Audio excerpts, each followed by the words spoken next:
It was a day of euphoria, I'll call it this way.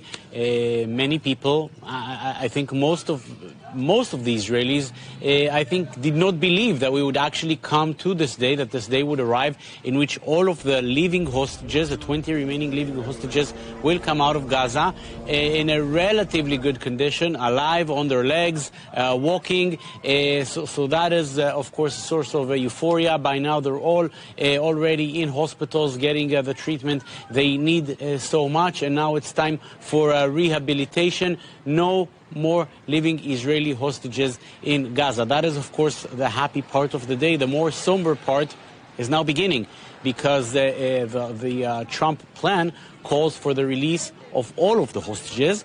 We now know, not only do we know that not all of the hostage bodies will be released, Hamas said that today it will release only 4 hostage bodies out of 28, meaning that when this day will end, there will still be 24 hostages in Gaza. True, we're speaking of hostage bodies, not living hostages. There is a difference, of course, but if we spoke of all 48 hostages, that's not the case. Actually, half of them, 24 hostages, will remain in Gaza at the end of this day. When will those bodies be transferred to Israel? How many of them have been located? Not exactly clear.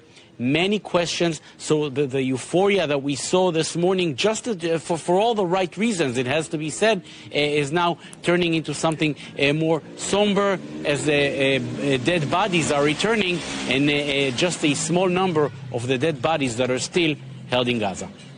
The path to a lasting peace, of course, is challenging despite the ceasefire.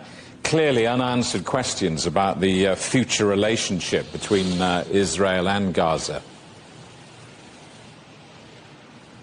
Yes, and the main question will be what will be the role of Hamas in that future of Gaza. Israel had 3 goals to this war. 1, the release of all the hostages, which we just mentioned. Even that is not happening yet, even though all the living hostages are back. That has to be said. The other 2 are that Hamas will be gone out of Gaza, and that Gaza will never be a threat to the state of Israel again.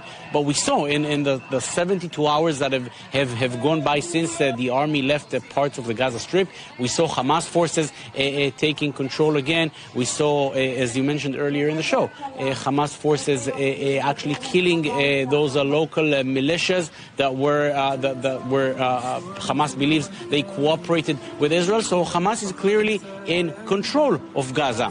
How long will that last? Is this something that will once again bring Hamas control to be an effective control as it was before, meaning that Hamas is clearly still in place? That is a question which bothers a lot of Israelis, and generally speaking, if you ask most Israelis, they will say that they do not have faith in this plan that will kick out Hamas altogether. Of course, they would love to be wrong, but for the moment, nothing seems to be indicating that Hamas will be thrown out of the Gaza Strip.